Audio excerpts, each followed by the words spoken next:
Hello दोस्तों, आप लोगों का स्वागत है पगला एक्सप्लेन चैनल पे। तो आज हम लोग डिवोटेड डीमन लॉर्ड की 4th एपिसोड को एक्सप्लेन करेंगे। तो चलिए जानते हैं इस एपिसोड की कहानी को बिना किसी देरी के। एपिसोड की शुरुआत में हम लोग वो और बाकी तीनों को देखते हैं जो कि मुंह सिटी के बाहर आ गए थे और वहाँ पे अंदर जाने की कोशिश कर रहे थे, लेकिन उनका जो हेड सर्वेंट था वो उन्हें अंदर जाने नहीं देता है और उससे अलग वो उन तीनों की कस के बेइज्जती कर रहा था, ये कहते हुए कि तुम जैसे तुच्छ स्टूडेंट यहाँ पे आके क्या कर लेंगे। लेकिन जब उसकी नजर म्यू के ऊपर पड़ती है तब वो उसकी भी घंघोर बेइज्जती करने लगता है, ये कहते हुए कि ये कमीनी यहाँ पे क्या कर रही है, हमने तो इसको फैमिली से बाहर निकाल दिया था, तो फिर इसकी हिम्मत कैसे हुई वापस यहाँ पे आने की। इसके बाद वहाँ पे बाकी सभी मेंबर्स आ जाते हैं जो कि म्यू को बचपन में काफी परेशान करते थे और वो फिर से म्यू के ऊपर अटैक करने के लिए आगे बढ़ते हैं अपने पपेट्स को लेके। लेकिन वो के होते हुए उसकी वाइफ को कोई कुछ कर सकता है क्या? अब भाई वो को काफी तेज गुस्सा आया था उसकी वाइफ को इतना परेशान करने के लिए, इसीलिए वो उड़ते हुए जाता है और एक ही बार में उन सभी के पपेट्स को डिस्ट्रॉय कर देता है और पीछे मुड़ के बाकी और म्यू से कहता है कि इन्होंने मुझे गुस्सा दिला दिया है तुम्हारे बारे में बता के, अब मैं इनकी हड्डियां तोड़ने वाला हूँ। वो सभी लोग वो को काफी हल्के में लेते हैं और कहते हैं कि ये तो छोटा सा बच्चा है, ये क्या ही कर लेगा। जिसके बाद वो सभी अपने डंडे निकाल लेते हैं और वो के ऊपर अटैक करने को आगे बढ़ते हैं, लेकिन वो आगे से उन लोगों का लात घूंसे से स्वागत करता है और उन सभी को उठा उठा के पटकता है। वो उन सभी लोगों को उठा उठा के पटकते हुए कहता है, बताओ तुम्हें कैसा लग रहा है, तुमने बचपन में मेरी वाइफ को काफी ज्यादा परेशान किया है, अब तुम्हें उसका हर्जाना भरना पड़ेगा। यहाँ तक कि म्यू को भी काफी खुशी होती है कि लाइफ में पहली बार कोई उसके लिए खड़ा हुआ है और उसके लिए फाइट कर रहा है। हम देखते हैं कि वो ने उन सभी मेंबर्स को उठा के पटक दिया था और उनके चेहरों के ऊपर अपना पैर रखे हुए था। हेड सर्वेंट ये सब देख के काफी हैरान हो जाता है कि वो जैसे एक नॉर्मल से बच्चे के अंदर इतना ज्यादा एनर्जी कैसे निकल रही है। जिसके बाद उसकी इतनी फटने लगती है कि वो तुरंत वहाँ से भागने लगता है। वो जल्दी से अपने एनर्जी के बने हुए धागों को बाहर निकालता है और उनकी मदद से हेड सर्वेंट को कंट्रोल करने लगता है। हेड सर्वेंट भी ये देख के काफी हैरान था कि यहाँ पे क्या कोई ऐसी भी टेक्निक होती है जो कि इंसानों को भी कंट्रोल करा सकती है, बिल्कुल पपेट्स की तरह। वो उन धागों का इस्तेमाल करते हुए हेड सर्वेंट के हाथों से ही खुद के ऊपर चट्टे मरवाता है, जिससे उसके मुंह से खून बाहर निकलने लगता है। वो कहता है, तुमने जो मेरी थर्ड वाइफ के साथ इतने सालों तक किया है, उसकी बेइज्जती की है, उसे मारा है, पीटा है, उसका हर्जाना अब तुम इसी तरह से ही भरोगे, मैं तुम्हारी जान ले लूंगा। जिसके बाद वो म्यू से कहता है कि तुम्हें मुझे शुक्रिया कहने की जरूरत नहीं है, बस मुझे किस कर लो और कुछ भी नहीं। हम देखते हैं कि वहाँ पे म्यू की सौतेली बहन जिनरुई आती है जो कि आसानी के साथ उस सर्वेंट को आजाद कर देती है और उन लोगों से कहती है कि तुमने म्यू फैमिली में काफी ज्यादा उधम मचा के रखा है, लेकिन फादर ने कहा है कि तुम सभी लोग घर के अंदर आ सकते हो, इसीलिए परेशानी ना खड़ी करो और चुपचाप घर के अंदर आ जाओ। जिनरुई वहाँ से जाते हुए कहती है, अगर तुम्हें मौत से डर नहीं लगता है तो फिर मेरे पीछे आओ। हम देखते हैं कि म्यू इस बात से काफी ज्यादा परेशान हो गई थी कि उसके फादर उसे देख के शर्मिंदा हो जाएंगे। जिसके बाद वो एक वुडू डॉल को तोड़ती है और शर्म के अंदर छुपने लगती है, लेकिन वो उसका हाथ पकड़ता है और उसे बाहर निकालते हुए कहता है कि तुम शुरुआत से ही गलत नहीं थी, तो फिर तुम्हें क्यों छुपना चाहिए। जिसके बाद वो म्यू से कहता है कि जब तक मैं यहाँ पे हूँ मैं तुम्हें कोई भी खरोच नहीं आने दूंगा। तुमने इतने सालों में जो कुछ भी सहा है मैं उसे ठीक तो नहीं कर सकता हूँ, लेकिन अब से तुम्हारा हस्बैंड तुम्हें एक भी चीज के लिए सफर होने नहीं देगा। हम देखते हैं कि जुनरुई को ये बात सुन के काफी तेज जलन होती है। फिर वो सभी लोग म्यू के फादर के सामने प्रस्तुत होते हैं। जिनरुई भाई से कहती है कि तुम यहाँ पे किस लिए आई हो, जल्दी से बताओ। भाई उन लोगों के सामने उसी फ्रेगमेंट को करती है जो कि ब्लैक फ्लेम का था और उनसे पूछती है, क्या तुम लोगों को इसको देख के कुछ याद आया। जिनरुई कहती है कि इसके ऊपर वही रिफाइनिंग टेक्निक यूज की गई है जो कि हमारी वो फैमिली यूज करती है। भाई बताती है इस फ्रेगमेंट का यूज एक डीमन ने किया था, इसीलिए हम लोग यहाँ पे होली ऑर्डर की वजह से आए हैं। हमें लगता है कि मू फैमिली डीमन के साथ कोऑपरेट करके कैपिटल के अंदर पूरे कामों को काम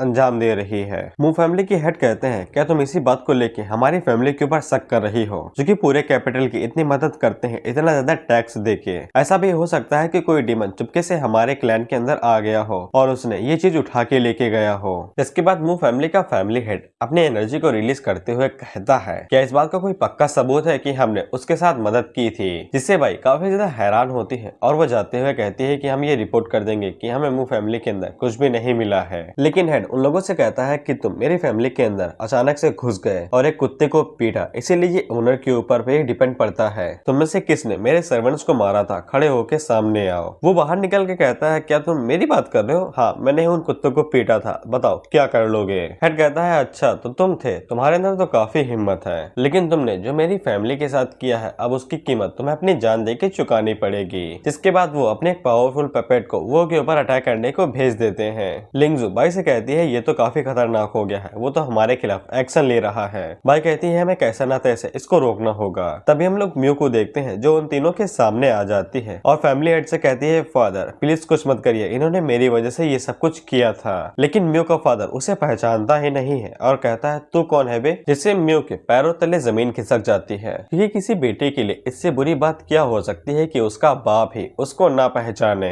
फैमिली हेड कहता है कि तुम हो कौन, मैं जैसे ही कमरे के अंदर आया था तो मुझे एक गंदी बदबू आने लगी थी और तुम्हारी हिम्मत कैसे हुई मेरे सामने ऐसे बात करने की। जिनरुई अपने बाप को बताती है कि ये लड़की उसी चीफ मेट की बेटी है जिसको आपने सिलेक्ट किया था, जिससे जिनरुई के बाप को सब कुछ याद आ जाता है और कहता है कि तू अभी भी तक जिंदा है, मुझे तो लगा था कि तू कब का मर गई होगी, जिससे भाई म्यू की रोने जैसी हालत हो जाती है। लिंगजू कहती है ये तो अपनी बेटी को भी नहीं पहचान रहा है, ये तो बाप के नाम पे कलंक है। म्यू रोते हुए अपने मन के अंदर सोचती है मुझे लगा था कि मेरे अंदर कमियां हैं, इसीलिए मेरा बाप मुझे पसंद नहीं करता है, लेकिन मेरा बाप तो मुझे अपनाना ही नहीं चाहता है। जिनरुई का बाप म्यू के ऊपर अटैक करते हुए कहता है कि मेरी सिर्फ एक ही बेटी है जो कि मेरे मकसद को पूरा करने के लिए मेरी मदद करेगी, तुम बस एक कठपुतली हो और कुछ भी नहीं। लिंगजू और बाई दोनों जल्दी से आगे बढ़ती हैं उस पपेट को रोकने के लिए। जिनरुई उन लोगों से कहती है कि मेरे फादर का पपेट काफी शक्तिशाली है, तुम जैसा धर्मा लेवल का कोई भी उसे रोक नहीं पाएगा। बाई पीछे मुड़ के वो से कहती है जल्दी से सिस्टर हान को लो और यहाँ से निकल जाओ, लेकिन उसी टाइम पे वो आगे बढ़ता है जो कि एक ही पंच मार के उस पपेट के टुकड़े टुकड़े कर देता है, जिससे लिनजुई और उसके बाप के पसीने छूट जाते हैं और उन्हें लगता है कि वो लोग मरने वाले हैं। जिनरुई अपने मन में सोचती है ये आदमी काफी टैलेंटेड है और हैंडसम है, लेकिन ये म्यू के बगल में क्या कर रहा है, इसको तो मेरे पास होना चाहिए था। वो जल्दी से आगे बढ़ता है और म्यू को चुप कराते हुए कहता है कि शांत हो जाओ, तुम्हारा हस्बैंड यहाँ पे आ गया है, अब वो तुम्हें और ज्यादा रोने नहीं देगा। फैमिली हेड अपनी स्पेशल टेक्निक का यूज करता है जिसकी मदद से वो किसी की भी अंदर की डिटेल्स को बाहर निकाल सकता है, जिसके बाद वो उन चारों के ऊपर अपने डिटेल्स टेक्निक को यूज करता है तो उसे पता चलता है लिंगजू और बाई दोनों अपने धर्मा रियलम की कल्टीवेटर से और ज्यादा कुछ भी नहीं। लेकिन जब वो की बारी आती है तब उसको ज्यादा कुछ भी पता नहीं चलता है। हेड को बस इतना ही पता चलता है कि वो बस एक मामूली सा इंसान है जो कि अपने यंग रियलम के ऊपर है और ज्यादा कुछ भी नहीं। इसलिए हेड को यकीन ही नहीं होता है कि इस बेकार से इंसान ने इतनी आसानी के साथ उसके पपेट को डिस्ट्रॉय कर दिया।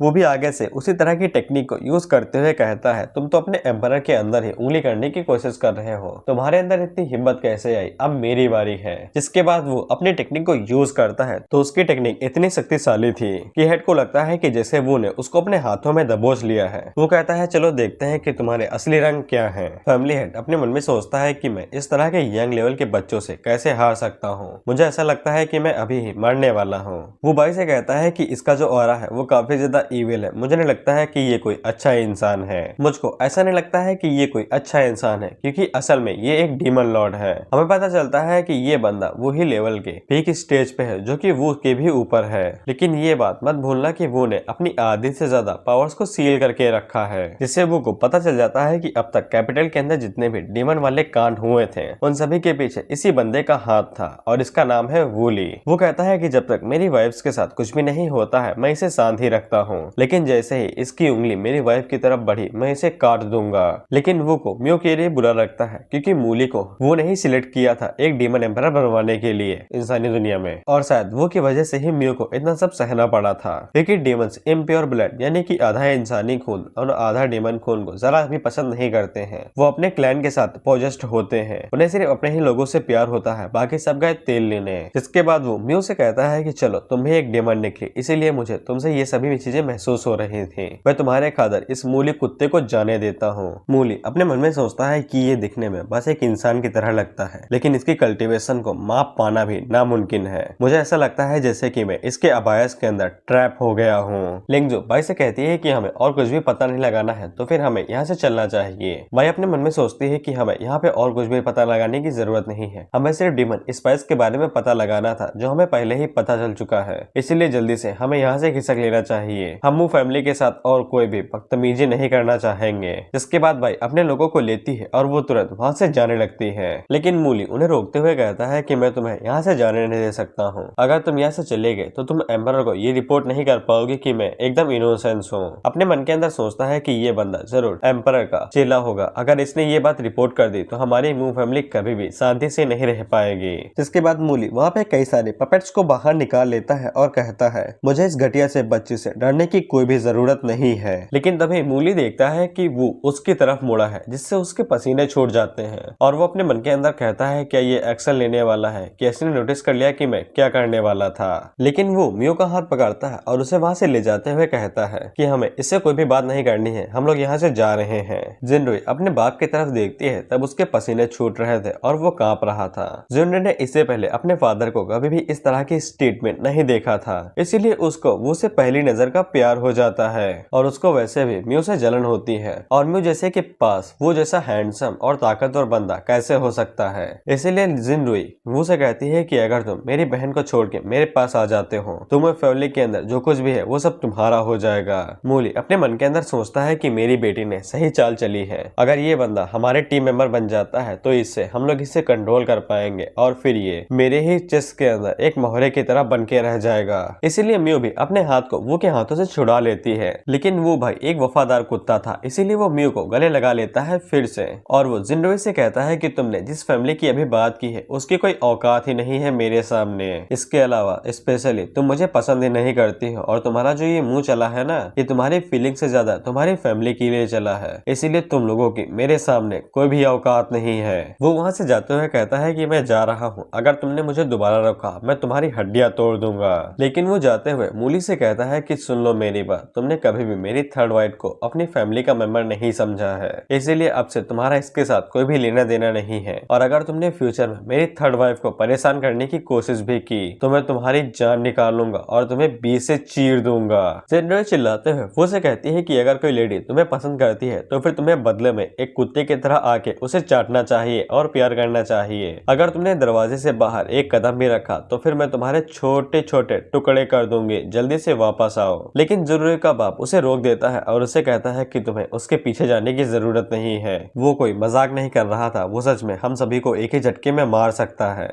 फिर हम देखते हैं कि वो चारों बाहर आ जाते हैं। लिंगजू वो को गले से पकड़ लेती है और उससे कहती है कि तुम तो उसके सामने काफी दरिया दिली से बात कर रहे थे, क्या कमाल के इंसान हो। वो कहता है कि जो कोई भी मेरी वाइफ्स को बुली करेगा मैं उनकी चटनी बना दूंगा। लिंगजू वो से कहती है कि तुम तो कमाल के बंदे हो, क्या तुम मुझे अभी भी सेड्यूस करना चाहते हो? तुम थोड़े से ठरकी तो हो लेकिन मैं तुमको सच में काफी पसंद करती हूँ। भाई अपने मन के अंदर सोचती है कि हमें विजिट से कुछ भी पता नहीं चला सिवाय मियो को चोट पहुंचने से ज्यादा। लेकिन तभी मियो उन लोगों से कहती है कि मुझे तुम लोगों से कुछ बात करनी है उस फ्रेगमेंट को लेके जिसके बारे में मेरे बाप ने कुछ कहा था। लेकिन मियो को बार बार उसके बाप की वही बातें याद आ रही थी जो उसने उससे कही थी कि तुम जैसे ही कमरे के अंदर आए मुझे घटिया सी बदबू आने लगी। लेकिन मियो फिर भी रोते हुए उन्हें बताती है कि उसको खुश करने के चक्कर में मैंने बचपन से ही उसकी हर एक हरकतों के ऊपर काफी अच्छे से ध्यान दिया है। मुझे अच्छे से पता है कि जब भी वो झूठ बोलता है तब वो अपने हाथों में पहने गए रिंग को टच करता है। अब क्योंकि मियो का बाप एक गद्दार है यानी कि डीमन है तो बिल्कुल मियो भी एक गद्दार हुई, इसीलिए वो जल्दी से खुद को एक चेम्बर में लॉक करती है और अपने मन के अंदर सोचती है कि मैं उनको फिर से अपनी शक्ल नहीं दिखा सकती हूँ क्योंकि उस कांड के अंदर मैं भी उतनी भागीदार हूँ जितना कि मेरा बाप। जिसके बाद म्यू वहाँ पे एक उड़ने वाला पपेट बनाती है और उसी के अंदर बैठ के वहाँ से उड़ जाती है।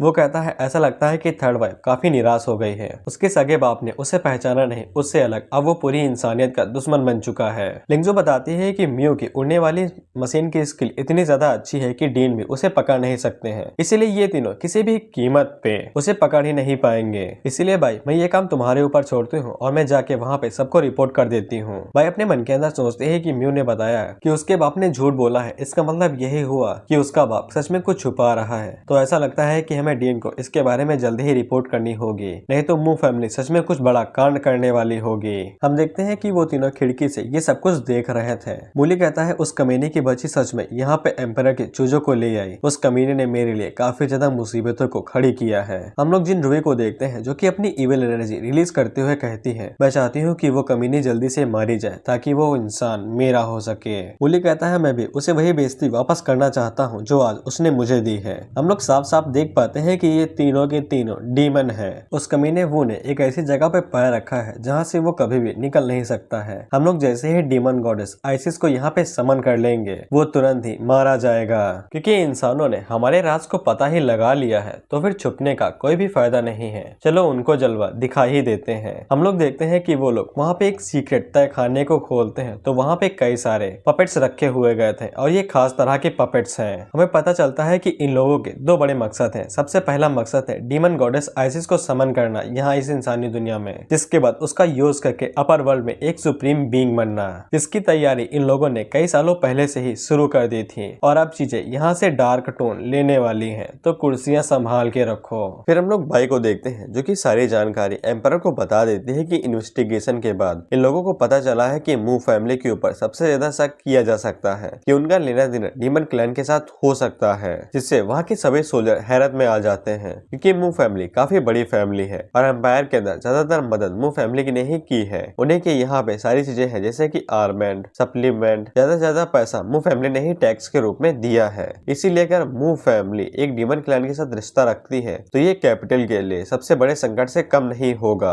एम्परर भी इस बात को बहुत अच्छे से समझता है, इसलिए वो अपने मन में सोचता है कि मुझे कोई ऐसा आंसर देना होगा जो सबसे ज्यादा असर डालता हो। एम्परर कहता है कि डीमन से लेना देना ये हमारे एम्पायर के लिए काफी बड़ी चीज हो सकती है, इसीलिए तुम लोग इसके बारे में क्या सोचते हो। लिंगजो अपने मन में सोचते हैं कि वो ने बड़ी आसानी के साथ मूली की ऐसी की तैसी कर दी थी, इसीलिए वो एम्परर से कहती है इससे कोई फर्क नहीं पड़ता है कि वो कितना शक्तिशाली है, लेकिन मूली कभी भी हमारे लिटिल मैन से शक्तिशाली नहीं हो सकता है। भाई अपने मन में सोचते हैं कि वो ने बड़े बाजार के सामने मूली को कस के उंगली की थी, ऐसा हो ही नहीं सकता है कि वो अकेले उनके खिलाफ लड़ाई कर सके, इसीलिए हम लोग वो को इसी तरह से ही बचा सकते हैं वहाँ पे लड़ाई करके। तभी हम लोग देखते हैं कि पैलेस के अंदर मिलिट्री का एक सेकंड जनरल आता है जो कि एम्परर को बताता है कि कैपिटल के अंदर बहुत ज्यादा अजीब अजीब चीजें हो रही हैं, जैसे कि कई सारे लोग इकट्ठा गायब होते जा रहे हैं और उनमें से ज्यादातर गायब होने वाले की संख्या जवान लड़कियां हैं और वो करीब 1000 से भी ज्यादा गायब हो चुकी है, जिससे एम्परर काफी ज्यादा हैरान हो जाता है। एक साथ जवान लड़कियों का ऐसे गायब होना काफी बड़ी बात है।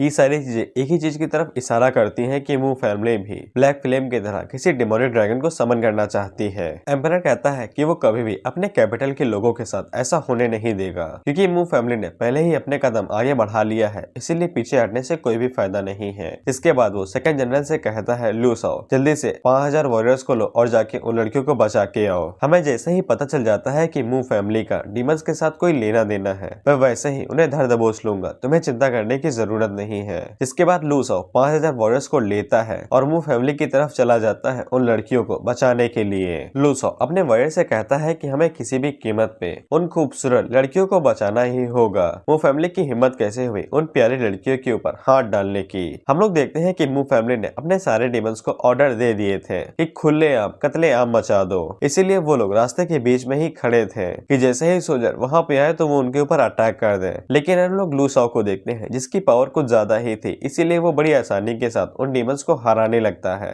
बाकी सारे सोल्जर्स की कल्टीवेशन भी कुछ ज्यादा ही थी, इसीलिए वो आसानी के साथ बाहर की तरफ जितने भी डीमंस थे उन्हें मार काट के एक की तरफ ठिकाने कर देते हैं, क्योंकि लू साओ ने मू फैमिली के अंदर पहले ही धावा बोल दिया है, इसीलिए पीछे हटने का कोई भी फायदा नहीं था। वो जल्दी से अपनी एक टेक्निक का यूज करते हैं जिसकी मदद से वो लोग फैमिली के अंदर क्या हो रहा है उसको साफ साफ देख पाते हैं। हम लोग देखते हैं कि मूली वहाँ पे अपनी बेटी का यूज करके रिकार्नेशन समनिंग जुस्सु इस्तेमाल करने वाला था। अब भाई टेक्निक का नाम नहीं है कुछ तो बोलूंगा ना। जिन भी पूछती है कि हम लोग डायरेक्ट अपर वर्ल्ड में क्यों नहीं जा सकते हैं, उसका बाप बताता है कि हमारे पास इतनी ब्लड लाइन नहीं है कि हम लोग डायरेक्ट अपर वर्ल्ड में जा सके। जिसके बाद वो उन सैक्रिफाइसेस को वहाँ पे बुलाता है जिन्होंने इतने दिनों में कैपिटल के अंदर से इकट्ठा किया है, वही लड़कियां जिनको वो सभी लोग ढूंढ रहे थे। इसके बाद मूली उनके मुंह के अंदर एक तरह की पाइप लगा देता है जो कि एनर्जी सोर्स को खींचने लगेगी उनकी बॉडी के अंदर से। मूली उनसे कहता है कि ये तुम्हारे लिए सम्मान की बात होगी कि तुम्हारा यूज डीमन करने वाले हैं, इसीलिए तुम्हें थोड़ा सा खुश होना जाना चाहिए क्योंकि तुम लोग वो जरिया बनने वाले हो जिससे इंसानियत को तबाह किया जाएगा। वहाँ की डीमन भी उन लड़कियों को टॉर्चर करते हुए कहते हैं कि तुम्हारे लिए ये सम्मान की बात होगी कि तुम लोग हमारी गॉडेस आइसिस के लिए रिबॉर्न करने के लिए एक जरिया बनने वाली हो, इसीलिए तुम्हें खुश हो जाना चाहिए। मूली अपनी बेटी से कहता है कि मैं तुम्हारी बॉडी को रिफाइन करने वाला हूँ ताकि तुम्हारी बॉडी डीमन गॉडेस आइसिस के लिए सुटेबल हो सके और उनकी सोल बड़ी आसानी के साथ तुम्हारी बॉडी के अंदर जा सके। मूली अपनी बेटी को बताता है कि डीमन गॉडेस आइसिस काफी ज्यादा पावरफुल है और उनके पास नोबल ब्लड लाइन भी है। इसी के साथ ही अगर वो इस दुनिया के अंदर आती है तो वो सबसे ज्यादा खूबसूरत औरत भी रहेंगी। जिसके बाद मूली अपने मन के अंदर सोचता है हालांकि डीमन गॉडेस एक बार मारी गई थी, लेकिन अगर वो फिर से जिंदा होकर पूरे डीमन क्लैन को लीड करती है तो पूरा डीमन क्लैन इतनी बड़ी ऊंचाइयों ऊंचाइयों तक पहुंच जाएगा कि किसी ने सोचा भी नहीं होगा।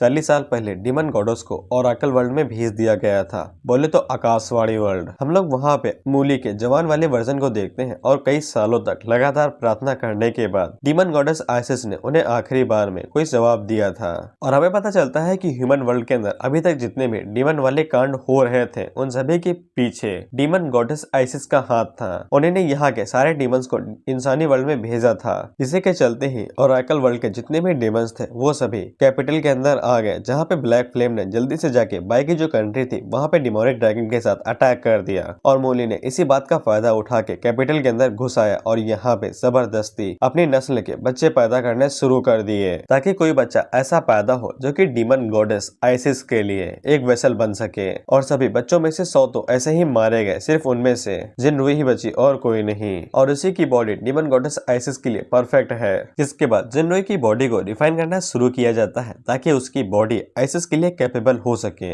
हम लोग लू साओ को देखते हैं, उसको जैसे ही पता चलता है कि मूली वहाँ पे सच में डीमन गॉडेस आइसिस को समन करने वाला है तो उसके पैरों तले जमीन खिसक जाती है, क्योंकि डिमोनिक ड्रैगन ने जो तबाही मचाई थी वो डीमन गॉडेस आइसिस के सामने कुछ भी नहीं है। और पूर्वजों का तो ऐसा भी मानना है कि कोई भी सख्त लौंडा सख्त से सख्त अगर डीमन गॉडेस आइसिस के बाद एक तरफ देख ले तो वो उसके प्यार में गिर जाता है। इसके अलावा उसके अंदर काफी सारी अजीब इच्छाएं भी हैं, जैसे कि वो पूरी दुनिया को अपने हाथ में रख के उसे कंट्रोल करना चाहती है। वो कई सारे डेवल्स को यहाँ पे लीड करके लेके आएगी, जिनका इस्तेमाल वो यहाँ पे बच्चे पैदा करने के लिए करेगी। हालांकि उस टाइम पे हमारे एम्परर के पूर्वजों ने अपनी बलिदान दे के डीमन गॉडेस आइसिस को रोक दिया था और पूरी इंसानी जाति की रक्षा की थी, लेकिन पता नहीं इस बार क्या होगा। एक सोल्जर कहता है कि अगर ऐसी बात है तो फिर हमारे एम्परर भी डीमन गॉडेस आइसिस को मार सकते हैं अपनी सीक्रेट टेक्निक का यूज करते हुए। लू साओ उन्हें बताता है कि उन्होंने तो बस इस दुनिया को बचाया था, बल्कि असल में तो डीमन गॉडेस आइसिस को तो खुद डीमन एम्परर ने माना था। इस बात की वजह अभी भी अनजान है, लेकिन ऐसा माना जाता है कि डीमन एम्परर और गॉडेस आइसिस के बीच में कोई झगड़ा हुआ था, इसीलिए डीमन एम्परर ने खुद ही उसे मार दिया।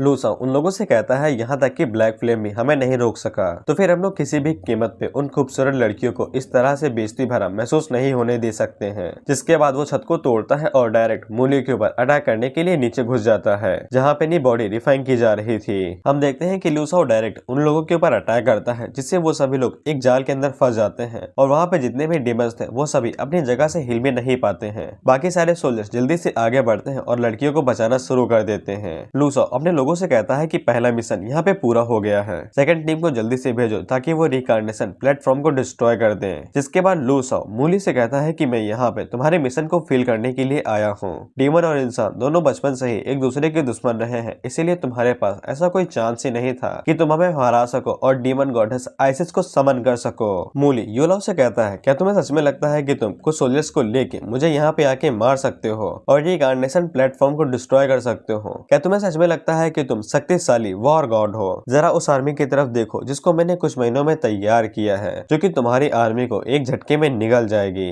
हम लोग देखते हैं कि वहाँ पे जो छोटे छोटे जार्स रखे थे वो सभी टूटने लगते हैं और उनके अंदर से कई सारे पपेट्स बाहर निकलते हैं, जो दिखने में कतई खौफनाक थे। वो सारे पपेट्स उड़ते हुए जाते हैं और लड़कियों को फिर से पकड़ लेते हैं, वो भी किस तरह से ये तुम खुद ही देख लो। और यही नहीं, वो सारे ताकतवर सोल्जर्स जो अभी बाहर की तरफ अच्छे से फाइट कर रहे थे उन पपेट के सामने कुछ भी नहीं कर पा रहे थे। वो पपेट्स बड़ी आसानी के साथ उनका खेल खत्म करते हुए जा रहे थे। मूली कहता है, तुम्हारी सेकंड आर्मी जिसको तुम लोग सबसे ज्यादा ताकतवर समझते हो वो इन सभी पपेट्स के सामने कुछ भी नहीं है, देखो सब एक ही झटके में मारे जा रहे हैं। इससे लू साओ काफी गुस्सा हो जाता है और वो मूली के ऊपर अटैक करते हुए कहता है कि मैं सबसे पहले तुम्हें एम्परर के पास वापस ले जाने वाला था, लेकिन अब मैं तुम्हें यहीं पे मार दूंगा। कोई भी मेरे सोल्जर्स को छू नहीं सकता है, तुम्हारी ऐसा करने की हिम्मत कैसे हुई? लेकिन हम देखते हैं कि लू साओ का जबरदस्त पंच मूली को छूता तक नहीं है और मूली बड़ी आसानी के साथ उसके पंच को ब्लॉक कर लेता है। इसके बाद मूली अपनी डिमोनिक एनर्जी को रिलीज करता है और लू साओ के सीने के अंदर अपना हाथ घुसा के उसे वहीं पे मार देता है और अपने पपेट्स को ऑर्डर देता है कि जितने भी बचे कुछ सोल्जर्स हैं उन सभी को मार दो। मूली की आंखों के सामने ही उसके प्यारे सोल्जर्स मारे जा रहे थे। मूली अपने मन के अंदर सोचता है कि कोई तो आके इनकी जान बचा लो, मैं मर रहा हूँ तो इसे क्या फर्क पड़ता है, लेकिन इनकी जान बचा लो। जिसके बाद लू साओ वहीं पे मारा जाता है। जिसके बाद उन लड़कियों के मुंह के ऊपर फिर से पाइप लगा दी जाती है और उनकी ब्लड पावर को खींचा जाता है और इतना सारा ब्लड एक ही बार में खींच लेने से उनकी जो बॉडी थी वो काफी कमजोर हो जाती है और दूसरी तरफ जिनरुई की बॉडी रिफाइन होके पहले से और ज्यादा बड़ी होने लगती है। और उसकी बॉडी किस टाइप से बड़ी हो रही है ये बताने की जरूरत नहीं है। राइटर ने पूरी कोशिश कर दी सीन को डार्क बनाने की, लेकिन अपनी डर की हरकतों से बच नहीं पाया। तभी मूली का सर्वेंट उसे आगे बताता है कि उन्हें कम से कम 10,000 वर्जिन लड़कियों की जरूरत पड़ेगी। मूली कहता है कैपिटल के अंदर इतनी सारी पड़ी हैं, जाओ और जाके ले आओ, वो थोड़ी तो मदद करेंगे ही ना। इसके बाद मूली अपने सारे पपेट्स को बाहर की दुनिया में भेज देता है लड़कियां उठा के लाने के लिए, और ये किस तरह से लाएंगे वही चीज इसको डार्क बनाती है। हम देखते हैं फैमिली हाउस की तरफ, बाहर की तरफ जितने भी सोल्जर खड़े थे वो सभी इतने सारे पपेट्स को एक साथ निकलते हुए काफी देख के हैरान हो जाते हैं, लेकिन वो पपेट्स उड़ते हुए जाके हैं और एक ही बार में उनकी गर्दन काट देते हैं, जिसके बाद वो सभी इसी तरह से ही मारे जाते हैं। बेचारे कुछ पता ही नहीं चला, और एम्पायर की जो सबसे ताकतवर सेकेंड आर्मी थी वो एक ही झटके में एक ही रात में खत्म हो गई।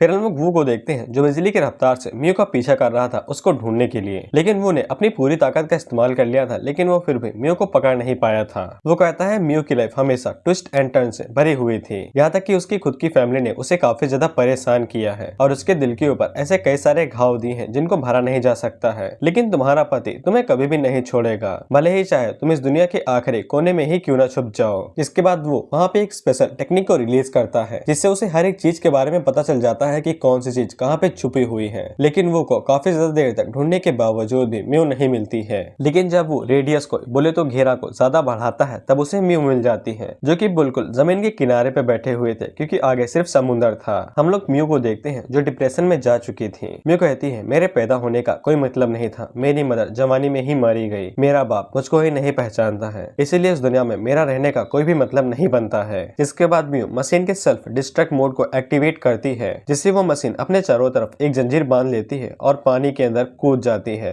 बोले तो म्यू का पूरा मूड बन चुका था सुसाइड करने का, लेकिन म्यू लिंगजू बाइजू और वो के बारे में सोचते हुए कहती है कि ये दुनिया इतनी भी बुरी नहीं थी, लेकिन मैं दूसरों को परेशानी नहीं दे सकती हूँ, इसीलिए चुपचाप मर जाना ही सबसे ज्यादा सही रहेगा। लेकिन तभी वो उसके सामने आता है और कहता है क्या तुम मुझे इतना ज्यादा मिस कर रही हो, देखो मैं तुम्हें फिर से घर ले जाने के लिए आया हूँ, इसीलिए चुपचाप बाहर आ जाओ। म्यू वो को देख के काफी खुश हो जाती है और उससे कहती है कि तुम सच में यहाँ पे आ गए, लेकिन इसका कोई भी फायदा नहीं है, तुम इसे खोल नहीं सकोगे, इसीलिए चुपचाप यहाँ से जल्दी चले जाओ, इस एक्सप्लोजन के चपेट में मत आ जाना। जिसके बाद वो उस पपेट की जंजीरों को पकड़ता है और पूरी मशीन को ही फाड़ देता है, लेकिन वो ने कुछ ज्यादा ही जोर लगा लिया था, इसीलिए म्यू के कपड़े भी फट जाते हैं और वो हंसते हुए कहता है सॉरी कुछ ज्यादा ही जोर लगा दिया। जिसके बाद म्यू पानी के नीचे गिरते हुए कहती है कि तुमने ये जानबूझ के ही किया होगा, लेकिन वो उसको पकड़ लेता है और उसके साथ ही पानी के नीचे अंदर गिरता है। फिर हम देखते हैं कि वो ने अपनी पावर्स का इस्तेमाल करके वहाँ पे एक बोट बना ली थी और वो दोनों ही भीग चुके थे और वो ने अपने ऊपर के कपड़े म्यू को दे दिए थे पहनने के लिए। म्यू कहती है कि तुम यहाँ पे क्यों आए हो, क्या तुम्हारे पास कोई काम धंधा नहीं है। वो कहता है मुझको तुम्हारी याद आ रही थी, इसीलिए मैंने जल्दी से तुमको ढूंढ लिया, वैसे क्या मेरी थर्ड वाइफ यहाँ पे सच में सुसाइड करने के लिए आई थी। म्यू बताती है कि तुमने मू फैमिली को देखा ही है, मैं उनके लिए किसी काम की नहीं हूँ, इसीलिए मेरे जीने का क्या ही फायदा होगा। मेरी माँ को हमेशा वहाँ पे हमेशा के लिए बंद करके रखा गया, वो अपनी सारी जिंदगी अकेली रही और अकेलेपन में ही मारी गई।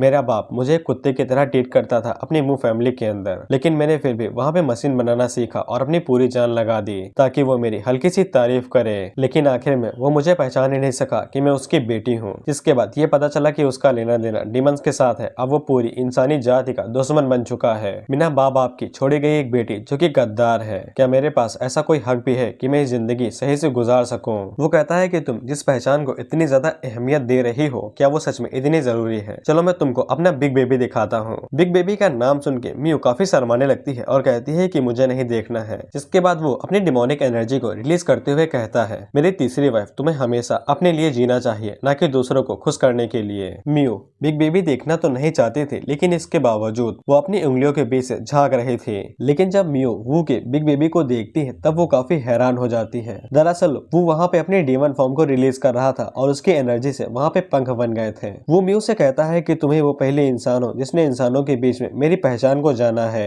मैं तीनों रियलम्स के डीमंस का डीमन एम्परर हूँ और मैं ही हूँ असली डीमन किंग। म्यू पूछती है क्या तुम सच में एक डीमन हो। वो कहता है कि हाँ मैं एक डीमन हूँ। जिसके बाद वो म्यू की तरफ हाथ बढ़ा के कहता है कि अगर तुम ऐसी आइडेंटिटी के साथ जीना चाहते हो तो मैं तुम्हें जीने दूंगा, लेकिन उसके लिए तुम्हें मेरी वुमन बनना पड़ेगा, बोले तो वाइफ। और मैं आज से तुम्हें किसी भी चीज के लिए परेशान या फिर उदास होते हुए नहीं देखूंगा। अगर तुम्हें कोई भी गुस्सा दिलाता है तो मैं उसका सर काट के तुम्हारे पैरों के नीचे डाल दूंगा। रहूंगा। जब तक तुम इसे चाहती हो तब तक मैं तुम्हारे साथ कहीं भी जा सकता हूँ, चाहे वो यहाँ ह्यूमन वर्ल्ड में हो या फिर अंडरवर्ल्ड में, मैं तुम्हारे साथ हमेशा रहूंगा। लेकिन तुम्हें बस खुद के लिए जीना होगा और खुद से ही खुश होना होगा। क्या मैं कुछ ज्यादा ही बोल रहा हूँ या फिर तुम्हें डर लग रहा है क्योंकि मैं एक डीमन किंग हूँ? अगर तुम चाहो तो मैं यहाँ से जा सकता हूँ। लेकिन म्यू आगे से अपना सर ना में हिलाती है और कहती है कि मुझे डर बिल्कुल भी नहीं लग रहा है, बल्कि आज से पहले किसी ने भी मेरे साथ इतनी अच्छी तरीके से बात नहीं की है और न ही कोई मेरे साथ इतना दयालु हुआ है। लेकिन इसके बाद म्यू वो से कुछ ऐसा कहती है जिसकी उम्मीद की नहीं जा सकती थी। म्यू कहती है कि मुझे इससे पहले कभी भी फादर का प्यार नहीं मिला है। मुझे लगता है कि फादर का प्यार ऐसे ही फील होना चाहिए।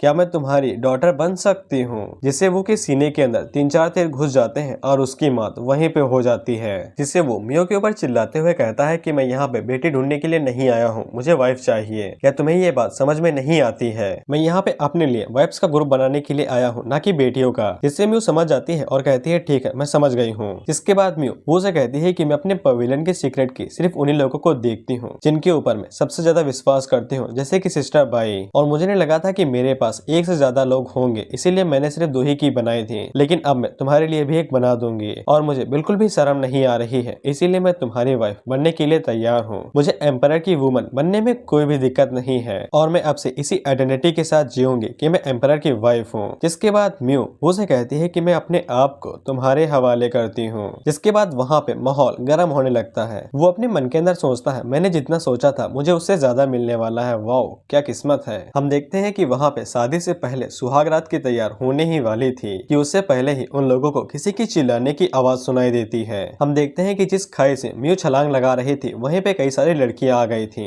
जो कि उन पपेट से अपनी जान बचा के भाग रही थी, जो हर किसी को उठा के लेके जा रहे थे ब्लड सेक्रीफाइस के तौर पे।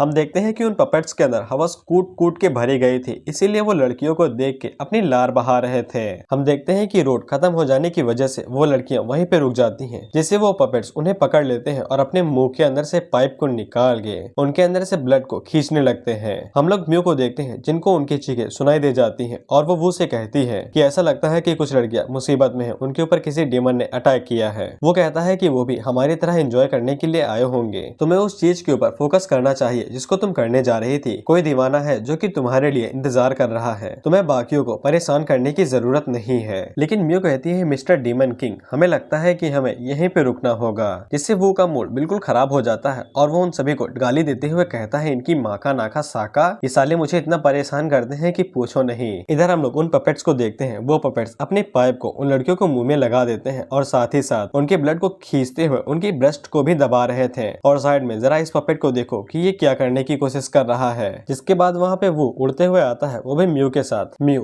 वो को बताती है कि ये सारे पपेट्स मू फैमिली के हैं और ये सभी लड़कियों के एसेंस को चोरी कर रहे हैं, उन लड़कियों की जान खतरे में है। हम देखते हैं कि म्यू डायरेक्ट उन पपेट्स के ऊपर अटैक करने के लिए चली जाती है। वो पपेट्स आगे से जवाबी अटैक करते हैं, लेकिन म्यू उन्हें डॉज करते हुए उनके ऊपर मैजिकल स्टिंग से अटैक करती है और उन्हें एक ही बार में डिस्ट्रॉय कर देती है और उन सभी लड़कियों की जान बचा लेती है। बाकी बची एक पपेट को वो अकेले ही डिस्ट्रॉय कर देता है और उन लड़कियों से पूछता है क्या तुम बता सकते हो कि तुम्हारे ऊपर ये हमला क्यों हो रहा था और किसने किया है। वो लड़कियां आगे से बताती हैं कि हम सभी अपनी फैमिली के साथ बस बात ही ले रहे थे कि तभी अचानक से वहाँ पे कई सारे ये पपेट्स आ गए और हमारे ऊपर अचानक से हमला करने लगे। हम सभी अपनी जान बचाते हुए वहाँ से भागते हुए यहाँ तक आ गए। जिससे वो समझ आता है कि अगर पपेट्स यहाँ तक आ सकते हैं तो कैपिटल के अंदर इससे ज्यादा बवाल मचा हुआ होगा। वो लड़की वो की तारीफ करती है और कहती है कि मैं आपकी सेवा करना चाहती हूँ, उम्मीद करती हूँ कि आप मुझे नापसंद नहीं करेंगे। हम लोग मियो को देखते हैं जिसको इस बात से काफी जलन होती है और वो चिल्ला के कहती है कि वो नापसंद करेगा। जिसके बाद मियो वो से कहती है कि अगर तुम जानना चाहते हो कि कैपिटल के अंदर क्या हो रहा है तो मैं अभी के अभी तुम्हारी मदद कर देती हूँ। जिसके बाद मियो अपने टेक्निक का यूज करती है और पपेट के अंदर जो भी मेमोरीज थी उन्हें निकाल के बाहर निकालने लगती है। जिन मेमोरीज को देख के मियो के पैरों तले जमीन खिसक जाती है, क्योंकि कैपिटल के अंदर जितना यहाँ पे कोहराम मचा था ये कुछ भी नहीं था। कैपिटल के अंदर जितने भी पपेट्स थे वो खुले आम घूम रहे थे, जिसको चाहे उसको मार देते, जिसकी चाहे उसके एसेंस को बाहर निकाल लेते हैं। और इसी तरह से हजारों एसेंस को इकट्ठा किया जा रहा था और उन्हें एक जगह पे स्थापित किया जा रहा था। फिर हम लोग म्यू और लिंगजू को देखते हैं और वो दोनों यही सोच रही थी कि म्यू और वो कहाँ पे चले गए हैं। लिंगजू कहती है कि हमें चल के उन्हें ढूंढना चाहिए, लेकिन भाई काफी ज्यादा परेशान थी क्योंकि उसकी आंखों के सामने कैपिटल की ऐसी हालत हो चुकी थी और उन्हें ये भी नहीं पता था कि एम्परर ने जिस सेकंड आर्मी को भेजा था उसके साथ क्या हुआ है। इसीलिए भाई के पास काफी सारे सिचुएशन थे कि उसे यहाँ पे रुके लोगों की मदद करनी चाहिए या फिर जाके वो को ढूंढना चाहिए। लेकिन उसी बीच एक वहाँ पे पपेट आता है जो कि एक लड़की के ऊपर अटैक कर देता है। वो लड़की बाई से कहती है सिस्टर मेरी मदद कीजिए। लिंगजो बाई जैसे ही ये सब कुछ देखती है वो तुरंत आगे बढ़ती है और उस पपेट का खेल वहीं पे खत्म कर देती है। वो लड़की रोते हुए लिंगजो को बताती है कि उसकी फैमिली के अंदर जितने भी लोग थे उन्हें मार दिया गया है। इसके बाद वो रोते हुए लिंगजो के गले लग जाती है। हम देखते हैं कि वो पपेट अभी भी मरा नहीं था, जिसके बाद वो वहाँ पे शोर मचा के अपने बाकी पपेट्स को वहीं पे बुलाने लगता है। लिंगजो जल्दी से कहती है कि उसे खत्म करो नहीं तो यहाँ पे बाकी सभी डीमंस आ जाएंगे। बाई जल्दी से आगे बढ़ती है और उस पपेट को एक ही बार में खत्म कर देती है, लेकिन तब तक देर हो चुकी थी। कुछ ही सेकंड में वहाँ पे बाकी सारे पपेट्स आ जाते हैं जो कि लिंगजो बाई और उस लड़की को चारों तरफ से घेर लेते हैं। बाई लिंगजो से कहती है कि इस छोटी लड़की को और यहाँ से तुरंत चली जाओ, लेकिन लिंगजो इसके लिए साफ मना कर देती है। लेकिन उसी टाइम पे कई सारे पपेट्स एक साथ अटैक करते हैं। बाई उनके साथ फाइट बैक करने की कोशिश तो करती है, लेकिन तादाद ज्यादा होने की वजह से वो कुछ भी नहीं कर पाते हैं और वो सारे पपेट्स उन्हें चारों तरफ से घेर लेते हैं। लिंगजो चिल्लाते हुए कहती है कि वो अगर तुम अभी नहीं आए तो मैं इन पपेट्स के हाथों यहीं पे मारी जाऊंगी। लेकिन हम लोग देखते हैं कि वो पपेट्स अपने मुंह से पाइप को निकालते हैं और एसेंस को एब्जॉर्ब करने की कोशिश करने लगते हैं। हम देखते हैं कि वो पपेट सबसे पहला शिकार लिंगजो को बनाते हैं और उसके मुंह के ऊपर पाइप लगा के उसके एसेंस को एब्जॉर्ब करने की कोशिश करने लगते हैं। लिंगजो अपने मन के अंदर कहती है कि वो अगर तुम इस टाइम पे यहाँ पे नहीं आए तो तुम्हारी दोनों वाइफ्स यहीं पे मरने वाली है। लेकिन उसी टाइम पे हम लोग देखते हैं कि कोई उन पपेट्स के ऊपर अटैक करता है और एक ही बार में उन्हें डिस्ट्रॉय कर देता है। लेकिन हमें पता चलता है कि ये अटैक करने वाला असल में साओकी था, जिसने अपने ड्रैगन ब्लड लाइन को एक्टिवेट किया था। साओकी उनसे कहता है कि जल्दी वहाँ से हटो नहीं तो देर हो जाएगी। लिंगजो और बाई दोनों साओकी को शुक्रिया कहती हैं उनकी जान बचाने के लिए, लेकिन साओकी उनकी खूबसूरती को देख के हैरान हो गया था और उसकी नाक से भी खून बाहर निकलने लगता है। साओकी खुद को थप्पड़ मारते हुए कहता है कि जल्दी से होश में आओ, मैं किसी और की वाइफ के ऊपर इस तरह से नजरें नहीं गड़ा सकता हूँ, लेकिन ऐसा लगता है कि मुझे भी कोई वाइफ ढूंढ लेनी चाहिए। उसी टाइम पे हम लोग कुछ पपेट्स को देखते हैं जो कि जिंदा बच गए थे और वो लिंगजो से कहते हैं कि यहाँ से भागने की हिम्मत भी मत करना। लेकिन लिंगजो उसकी हरकत को देख के चिढ़ जाती है, जिसके बाद वो उसकी एक लात मारती है और उन सभी पपेट्स के टुकड़े टुकड़े करने लगती है, जिसको देख के साओकी अपने मन में कहता है ऐसा लगता है कि वो को कोई जंगली घोड़ा मिल गया है, मानना पड़ेगा वो में हिम्मत जरूर है जो वो इस तरह के जंगली घोड़े को संभाल के रखे हुए है। साओकी बाई को बताता है कि वो ने उसके पास एक मैसेज भिजवाया था एक बर्ड के थ्रू, जिसको उसने पोजेस कर लिया था। वो ने बताया था कि मू वैल्यू ने गद्दारी करना शुरू कर दिया है और वो कैपिटल के ऊपर अटैक करने वाले हैं, जिससे जितनी भी जवान लड़कियां हैं उनके ऊपर काफी बड़ा खतरा आने वाला है। इसीलिए साओकी तुम्हें इस बात का पूरा ध्यान रखना है कि मेरी प्यारी वाइफ्स को कुछ भी ना हो, उनकी सेफ्टी अब तुम्हारे हाथों में है। और वो ने इस बात के ऊपर जोर देते हुए कहा था कि उन दोनों को ये चुन डोंट टेरी ले जाना, क्योंकि मिस रुआन काफी शक्तिशाली है और उन्हें कई सारी लड़कियों की जान बचा के भी रखी हुई है, इसीलिए वो जगह अभी के लिए सबसे सेफेस्ट जगह होगी। साओकी बताता है कि हालांकि मिस रुआन काफी शक्तिशाली है, लेकिन किसी भी आदमी ने उनके चेहरे को नहीं देखा है। बाई कहती है कि मैं भी उनके बारे में कैसे भूल सकती हूँ, ऐसा माना जाता है कि उनकी आईब्रो सच में ज्यादा सुंदर है और किसी ने भी उनको अभी तक देखा नहीं है। लेकिन ऐसा कहा जाता है कि वो अभी की इस जनरेशन की सबसे कमाल की डॉक्टर है। यहाँ तक कि जब वो 6 साल की थे तब इंपीरियल डॉक्टर्स ने उन्हें अपना स्टूडेंट मान लिया था और उनके एक्स्ट्रा ऑर्डिनरी टैलेंट के चलते वो काफी कम टाइम में ही काफी ज्यादा फेमस डॉक्टर बन चुकी थी और उनकी हीलिंग टेक्निक का कोई भी जवाब नहीं है। साओकी अपने मन के अंदर सोचता है कि टीचर बाइजू ने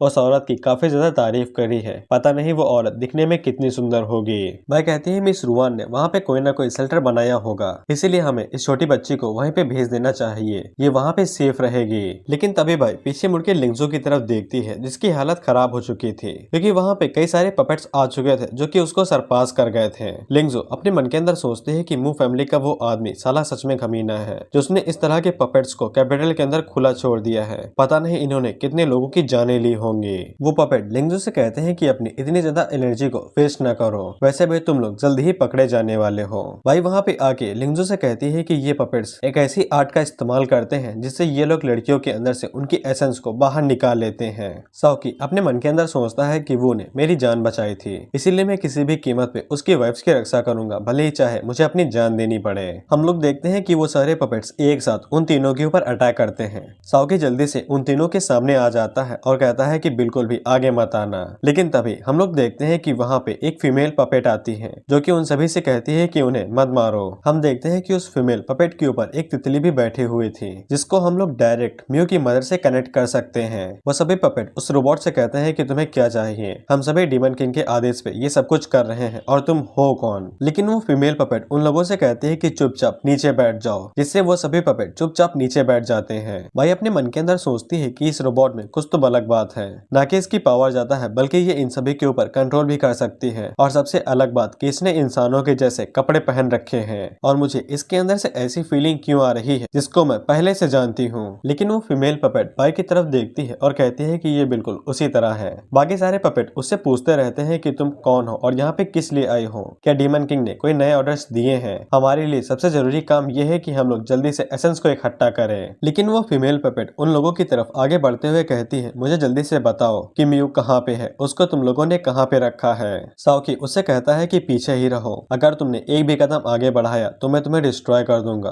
और तुमको मियू से क्या लेना देना है। लेकिन उसी टाइम पे लिंगजू उसके ऊपर अटैक करते हुए कहते हैं कि तुम्हारी हिम्मत कैसे हुई मेरी सिस्टर मियू के बारे में ऐसा कहने की, मैं तुम्हें मार दूंगी, उसके बाद देखूंगी कि तुम कैसे मेरी सिस्टर हान को हर्ट करती हो। लेकिन वो फीमेल रोबोट आसानी से मियू के अटैक को डॉज कर लेती है और जल्दी से आगे बढ़ के बाई के पास चली जाती है और उससे पूछती है जल्दी से बताओ कि मियू कहाँ पे है, और बाई के एकदम क्लोज चली जाती है। साओकी और लिंगजू जल्दी से उसके ऊपर अटैक करने के लिए आगे बढ़ते हैं, लेकिन वो फीमेल पपेट ज्यादा कुछ भी नहीं करती है, बस बाइजू की चेस्ट से उस डॉल को बाहर निकाल लेती है जो मियू ने उसे दी थी। और वो फीमेल पपेट बाइजू से पूछती है कि ये ओनर कहाँ पे है जिसने इस डॉल को बनाया है। उसी टाइम पे बाइजू उस फीमेल रोबोट की चेस्ट के ऊपर देखती है, तब उसके पास भी इसी तरह की एक डॉल थी जो कि सेम टू सेम मियू की तरह लग रही थी, जिससे बाइजू समझ जाती है कि ये फीमेल पपेट मियू की असली मदर है। इसीलिए वो जल्दी से उसके पीछे एक सील बना देती है जिससे वो लिंगजू और साओकी के अटैक को ब्लॉक कर पाती है। और बाई लिंगजू से कहती है कि हम लोग इस पर्सन को चोट नहीं पहुंचा सकते हैं क्योंकि ये पर्सन मियू की असली मदर है।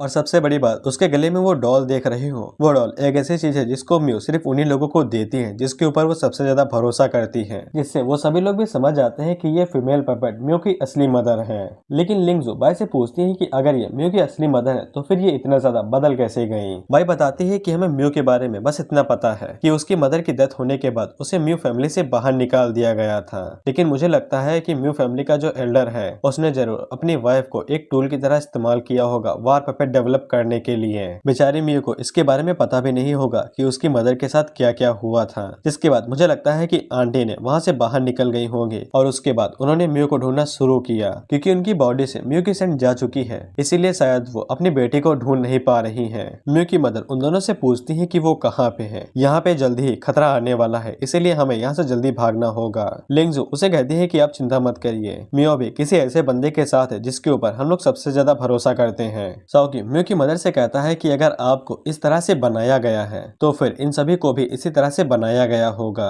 हम लोग इनको किस तरह से ट्रीट करें? मियो की मदर कहती है मुझे इस बात के ऊपर शर्म आती है कि मैं अपनी मनमर्जी के हिसाब से एक्ट कर सकती हूँ, लेकिन इनके साथ ऐसा नहीं है। इन सभी के मन में बस एक ही बात घूमती है कि जो भी डेविल की रीबर्थ को रोकेगा उसे मार देना होगा। डिमोनिक बॉडी जल्दी ही कंप्लीट होने वाली है, इसीलिए इन लोगों को बस एसेंस की जरूरत है। जिसके बाद बाकी सभी पपेट्स भी उन लोगों के ऊपर एक साथ अटैक कर देते हैं। लिंगजू कहती है ये जानने के बाद कि ये सभी इंसान है, मैं इनको कैसे मार सकती हूँ। वहीं पे मियो की मदर कहती है कि हमें जल्दी कुछ करना होगा क्योंकि अगर डीमन गॉडेस आइसिस फिर से जिंदा हो गई तो इस दुनिया के अंदर कोई भी इंसान नहीं बचेगा। लिंगजू और बाई दोनों ये नोटिस करती हैं कि मियो की मदर के जो बाल थे वो सभी उड़ने लगे थे और साथ ही साथ वो रो भी रही थी।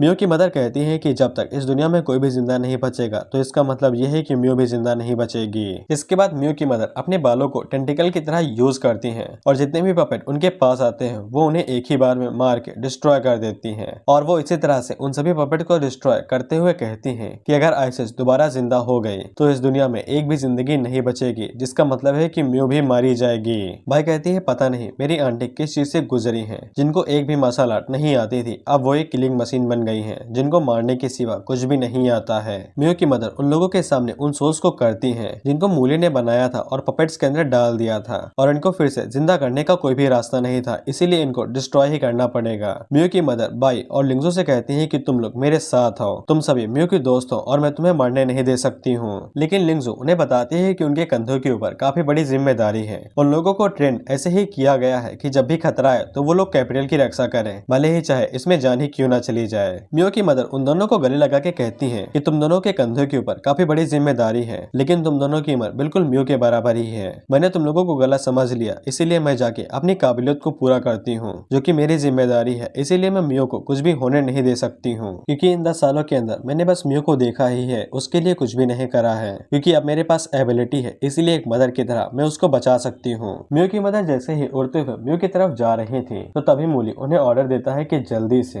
हाउस की तरफ वापस आ जाओ, हमें जितने भी एसेंस की जरूरत थी वो कंप्लीट हो गए हैं। मियो की मदर रोते हुए अपने मन के अंदर सोचती हैं कि मेरी सारी जिंदगी एक कठपुतली की तरह गुजारी गई, मैं उसके ऑर्डर को अनसुना भी नहीं कर सकती हूँ। यहाँ तक कि मैं तो अपनी बेटी को भी याद नहीं रख पाए उसके ऑर्डर के चलते। मियो और लिंगजू अपने मन के अंदर सोचती हैं कि आंटी के साथ क्या हुआ वो तो हिल भी नहीं पा रही हैं। लेकिन तभी वो सभी देखते हैं कि जितने भी पपेट्स हैं वो सभी उड़ते हुए मूली की हाउस की तरफ जाने लगते हैं, जिससे बाई को समझने में देर नहीं लगती है कि मूली ने उन्हें ऑर्डर दिया होगा फिर से वापस आने का, इसलिए आंटी भी उसके ऑर्डर को अनसुना नहीं कर सकती हैं। मियो की मदर उन दोनों को बताती है कि अगर हम लोग उसके ऑर्डर को नहीं मानते हैं तो हम लोग खुद को तबाह कर लेंगे।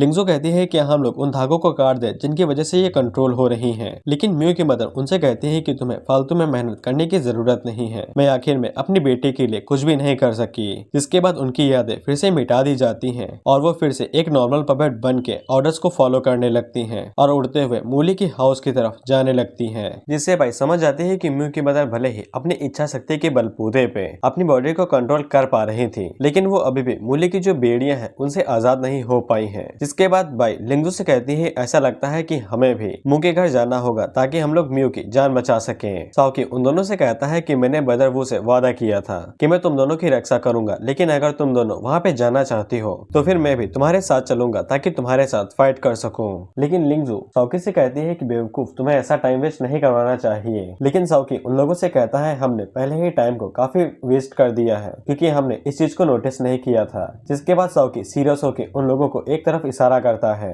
और जब वो लोग उस तरफ देखते हैं तो मू फैमिली का जो हाउस था उसके ऊपर कई सारे लाल लाल बादल इकट्ठा हो रहे थे और उन बादल से आइसिस का जन्म हो रहा था। हम लोग गवर्नमेंट सिटी के बीचों बीच देखते हैं जहाँ पे आइसिस की जो बॉडी थी उसको रिफाइन करके परफेक्ट बना दिया गया था और जिनरुई की जो बॉडी थी वो काफी बड़ी हो चुकी थी, बोले तो एकदम फीमेल लेडी में। और हम देखते हैं कि उसकी बॉडी से उन सभी लोगों की सोल्स बाहर निकल रही थी जिनको उन लोगों ने एब्जॉर्ब किया था।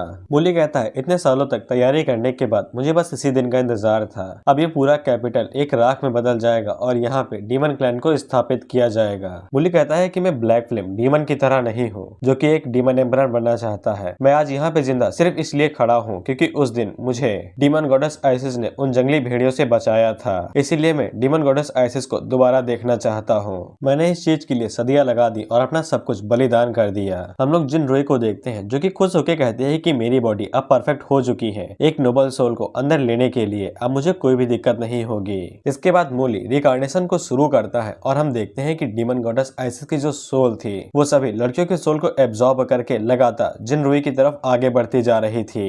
लेकिन हम देखते हैं जब डीमन गॉडेस आइसिस की सोल जिनरुई की बॉडी के साथ मर्ज होने की कोशिश करती है तब जिनरुई की बॉडी के अंदर काफी तेज दर्द होता है और वो चिल्लाने लगती है और वो अपने फादर से कहती है कि इसको रोक दीजिए नहीं तो मेरी बॉडी फट जाएगी। लेकिन उसका बाप उसे कहता है कि चुप कर बेवकूफ लड़की, मैंने तुझको इतने सालों तक सिर्फ इसीलिए पाला था और किसी वजह से नहीं। जिसके बाद हम लोग देखते हैं कि जिनरुई की body successfully demon goddess ISIS के साथ मर्ज हो जाती है और बेशक जिनरुई की मेमोरी थी वो सब गायब हो जाती है और मूली अपनी चहेती डीमन गॉडेस आइसिस का स्वागत करता है। इधर हम लोग लिंगजू और बाई को देखते हैं जो भागते हुए मू फैमिली की तरफ आ रहे थे। रास्ते के बीच में उन्हें दिखाई देता है कि जो लाल लाल फिगर था वो गायब हो चुका था, जिसका मतलब है सेक्रीफाइस सेरेमनी पूरी हो चुकी थी और ये लोग फेल हो चुके हैं। इधर हम लोग मूली को देखते हैं जो अपने घुटनों पे भागते हुए डीमन गॉडेस आइसिस के सामने चला जाता है और उसके हाथ को चूमते हुए कहता है कि मैंने कई सदियां लगा दी थी आपको फिर से जिंदा करने में, लेकिन सक्सेसफुली मैं आपको फिर से जिंदा कर पाया। जिसके बाद मूली आइसिस से कहता है कि अपनी आंखें खोलो। हम देखते हैं आइसिस धीरे धीरे अपनी आंखें खोलती है और मूली कहता है कि गॉडेस जैसे ही अपनी आंखें खोलेंगी तब ये पूरे संसार को अपनी चमकती हुई आंखों से बदल देंगी।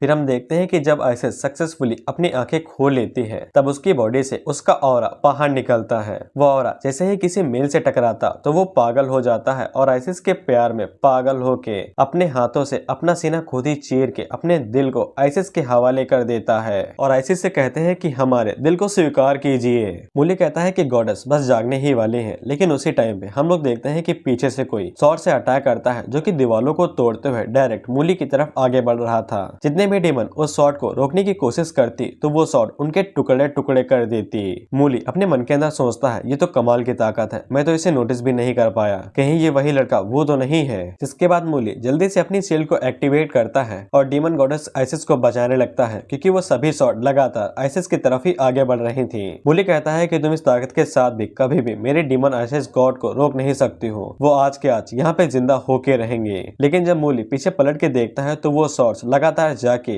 आइसिस के पेट के अंदर घुस रहे थे, जिस वजह से मूली और ज्यादा पागल होता जाता है। फिर हम देखते हैं कि वहाँ पे ड्रैगन पे कैपिटल के एम्परर आते हैं, जो कि मूली से कहते हैं कि तुम्हारी हिम्मत कैसे हुई कैपिटल के अंदर इतना बड़ा केओस मचाने की। उसके बाद तुम डीमन गॉडेस आइसिस को जिंदा करना चाहते हो, वो भी उन लड़कियों की स्पिरिट का यूज करते हुए जो कि कैपिटल के अंदर रहती हैं। मैं किसी भी कीमत पे डीमन गॉडेस आइसिस को मार के रहूंगा और उन सभी स्पिरिट को बचा लूंगा। इसके अलावा इस केओस के बीच में मेरी बेटी भी मारी गई है और मैं इस बात का बदला लेके रहूंगा। जिसके बाद एम्परर अपनी स्वॉर्ड का यूज करते हैं और मूली की गर्दन को एक ही झटके में काट देते हैं। जिसके बाद वो अपनी स्वॉर्ड को आइसिस की तरफ करते हैं और कहते हैं कि अगली बारी तुम्हारी है। एम्परर आइसिस से कहते हैं कि उन सोल्स को वापस करो जिनको तुमने डिवोवर किया है। लेकिन एम्परर के पैरों तले जमीन तो तब खिसक जाती है जब वो देखते हैं कि आइसिस पहले ही जाग चुकी थी, जो कि उनकी स्वॉर्ड को पकड़ के कहती है तुम कुछ ज्यादा ही नहीं मांग रहे हो। एम्परर हमें बताते हैं कि उसकी सिर्फ एक ही बेटी है जो उसको जान से भी ज्यादा प्यारी है और वो अपनी बेटी के लिए कुछ भी कर सकता है। लेकिन करीब आधे घंटे पहले कुछ पपेट्स ने उसके पैलेस के ऊपर अटैक किया और उसकी बेटी की मेट के साथ साथ उसकी बेटी की भी स्पिरिट एसेंस को चुरा लिया। जिसके बाद उन पेपर्स ने उसकी बेटी को उसके सामने ही आके डाल दिया।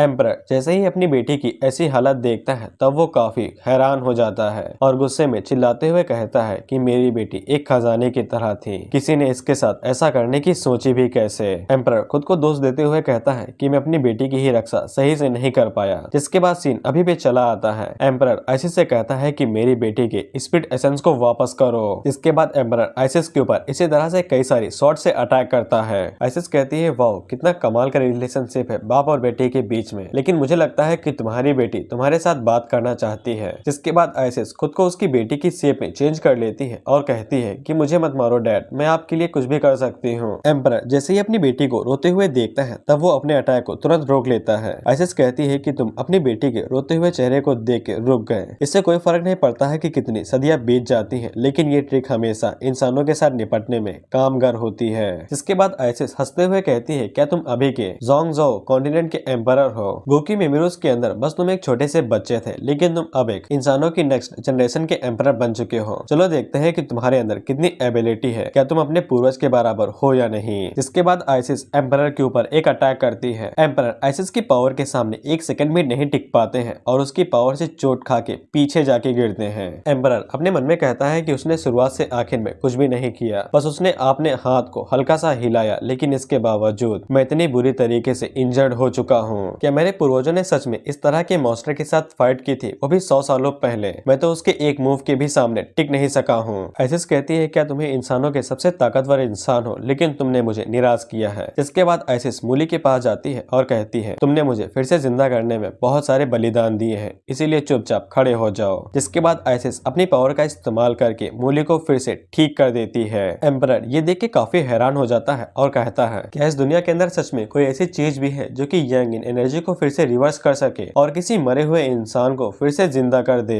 हम देखते हैं आइसिस की पावर की वजह से मूली फिर से जिंदा हो जाता है और वो जिंदा होते ही एम्परर से कहता है कि तेरी हिम्मत कैसे हुई मेरे सर को काटने की और आइसिस की बॉडी के ऊपर अटैक करने की। मैं एक बार फिर से ठीक से खड़ा हो जाऊं, जिसके बाद मैं छोटे छोटे तेरे टुकड़े कर दूंगा। आइसिस उससे कहती है कि उस एम्परर के कुत्ते को छोड़ दो, हमें अभी भी बहुत सारी चीजें करनी है, हम उसके ऊपर जरा सा भी टाइम वेस्ट नहीं कर सकते हैं। मूली इस बात को देख के काफी खुश हो जाता है कि आइसिस फिर से जिंदा हो गई और वो आइसिस से पूछता है कि हम लोगों को आगे क्या करना है, आप बस हुक्म कीजिए, हम किसी के भी सर को काट सकते हैं। आइसिस कहती है कि हमारा मकसद वही रहेगा जो 100 सालों पहले था। हमें पता चलता है कि इन लोगों का 100 साल पुराना मकसद ये था कि ये लोग सोल रियलम के ऊपर अटैक करेंगे और टियानलांग आइलैंड को फिर से प्राप्त कर लेंगे। आइसिस बताती है कि टियानलांग आइलैंड एक ऐसी जगह है जहाँ पे डीमन एम्परर खुद रहता है और मूरी के लिए ये कोई आसान काम नहीं है कि वो सुप्रीम वर्ल्ड में जाके वहाँ के किसी बंदे को मार सके। लेकिन मूली आइसिस से कहता है कि आप भूल चुके हैं कि आपको पिछली बार कैसे मारा गया था। इसके बाद हमें एक शॉर्ट स्टोरी दिखाई जाती है। हम लोग टावर ऑफ बेबल को देखते हैं और टावर ऑफ बेबल का जो मास्टर था वो आइसिस से कहता है कि तुम इस टावर से कुछ भी लेके नहीं जा सकोगे और मेरा बेटा वो तुम्हें जान से मार देगा। और हमें पता चलता है कि वो नहीं करीब 100 सालों पहले आइसिस की जान ली थी। लेकिन आइसिस मुस्कुराते हुए कहती है कि चीजें इस बार अलग हैं। इंसानों का एम्परर पहले ही हार चुका है और यहाँ पे ऐसा कोई भी इंसान नहीं है जो कि हमारे साथ मुकाबला कर सके। कुछ ही दिनों के अंदर कैपिटल पूरी तरीके से ही डिस्ट्रॉय हो जाएगा, जिससे एम्परर तुरंत समझ जाता है कि आइसिस का प्लान ये है कि ह्यूमन वर्ल्ड के अंदर जितने भी इंसान है आइसिस उन्हें अपनी एनर्जी के रूप में कन्वर्ट करेगी और एब्जॉर्ब कर लेगी, जिसके बाद उसकी पावर और ज्यादा बढ़ जाएगी। एम्परर अपने मन में सोचता है कि मेरा उसके साथ कोई भी मुकाबला नहीं है, लेकिन मैं फिर भी उसे रोकना चाहता हूँ। इसके बाद एम्परर अपने हाथों में अपनी मास्टर की होली ड्रैगन स्वॉर्ड को पकड़ता है और कहता है कि मेरे पास मास्टर की होली स्वॉर्ड है, मैं किसी भी कीमत पे डीमन गॉडेस आइसिस को रोक के रहूंगा, चाहे जो भी हो जाए। जिसके बाद एम्परर वहाँ पे अपनी एक सीक्रेट टेक्निक का यूज करता है जो कि उसकी आखिरी टेक्निक है। अगर कुछ हुआ तो जीत गए, नहीं तो हार गए। हम देखते हैं कि एम्परर की एनर्जी से वहाँ पे 4 ड्रैगन बन जाते हैं। एम्परर बताता है कि अगर ये ड्रैगन आइसिस की बॉडी के किसी भी अंग को छू लेते हैं तो आइसिस का वो वाला बॉडी पार्ट वहीं पे फट जाएगा और राख में बदल जाएगा। हम देखते हैं एम्परर अपनी पूरी ताकत का इस्तेमाल करते हुए आइसिस के ऊपर पीछे से अटैक करते हैं। हम देखते हैं कि मूली आइसिस से कहता है कि आप इस कुत्ते को मेरे और मेरे सबऑर्डिनेट के ऊपर छोड़ दीजिए, आपको जो करना है वो जाके करिए। जिसके बाद मूली बस अपने एक ही अटैक से एम्परर को हरा देता है, जिससे एम्परर काफी हैरान होकर अपने मन के अंदर सोचता है कि मूली का तो रियलम काफी नीचे था, वो अचानक से इतना शक्तिशाली कैसे हो गया। आइसिस वहाँ से जाते हुए कहती है कि तुम अपने पूर्वजों के आधे के बराबर भी नहीं हो एम्परर। वहीं पे मूली एम्परर से कहता है कि तुम सोच रहे होगे कि अचानक से मेरी कल्टीवेशन कैसे बढ़ गई। दरअसल गॉडेस आइसिस ने मुझे फिर से जिंदा किया है और मुझे अपनी मैजिकल पावर दी, जिससे मेरी कल्टीवेशन पहले के मुकाबले में कई गुना ज्यादा बढ़ गई। हमें पता चलता है कि मूली अपनी कल्टीवेशन के 6 लेवल पे आ चुका है। जिसके बाद वो एम्परर के ऊपर अटैक करते हुए कहता है, देखो कि तुमने जो मेरे सर को काटा था मैं उसका बदला कैसे लेता हूँ। इसके बाद मूली आगे बढ़ता है और वो एम्परर के फेस के ऊपर लगातार पंचेस पे पंचेस मारते जाता है और एम्परर को मारते हुए उनकी हालत बिल्कुल खराब कर देता है, जिससे एम्परर अपनी उम्मीद खोने लगता है और वो कहता है कि मेरी बेटी मुझे माफ कर दो कि मैं तुम्हें बचाने में नाकामयाब रहा। ऐसा लगता है कि इस दुनिया में ऐसा कोई इंसान है जो कि इनके खिलाफ जा सके और इस दुनिया को बचा सके,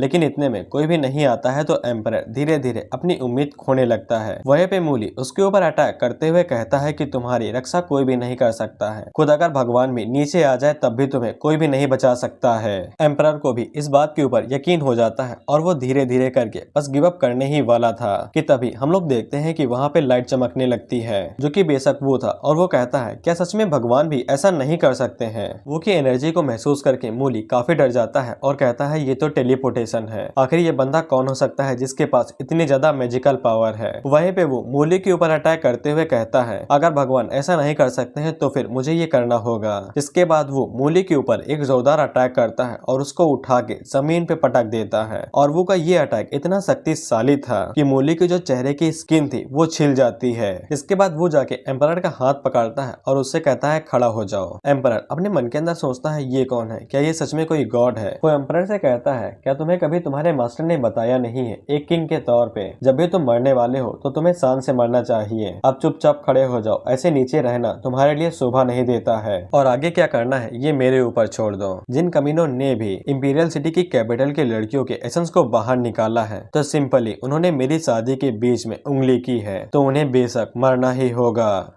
हम देखते हैं वो के अटैक की वजह से मूली उठा उठा के पटका जाता है। वो ने बिना चेहरा दिखाए बस एक ही मूव में मूली की जितनी भी हड्डियां हैं उनके चूरा बना दिया है, जिससे मूली कांपते हुए अपने मन के अंदर सोचता है क्या ये सच में एक गॉड है। वहीं पे आइसिस वो की खुशबू सूंघ के कहती है ये महक तो जानी पहचानी सी है। एम्परर वो की तरफ देखते हुए सोचता है कि हेवन ने खुद हमारे लिए मदद भेजी है। जिसके बाद एम्परर वो से कहता है कि पूरे कॉन्टिनेंट की जिम्मेदारी अब तुम्हारे कंधों के ऊपर है, अगर तुम इन गद्दारों को जल्दी से मार देते हो मैं तुमसे वादा करता हूँ कि तुम्हें जो भी चीज चाहिए वो मैं तुम्हें दे दूंगा। लेकिन वो एम्परर की बातों को अनसुना करके वहीं पे खड़ा रहता है। एम्परर उससे कहता है कि तुम खड़े क्यों हो, जल्दी से जाओ, उन्हें खत्म क्यों नहीं कर देते हो। लेकिन वो एम्परर से कहता है कि तुम तो काफी चालाक हो, तुम अपनी ऑफिशियल पोजीशन का यूज करके इंसानी दुनिया के अंदर एक डीमन एम्परर से अपना काम करवाना चाहते हो। अगर येन लंग अपने डिसाइपल और ग्रैंडसन को इस तरह से मदद की भीख मांगते हुए देखता तो मुझे पूरा यकीन है कि वो ऐसे ही मारा जाता। एम्परर वो से कहता है कि तुम हो कौन और तुम तुम उसे क्या कहने की कोशिश कर रहे हो।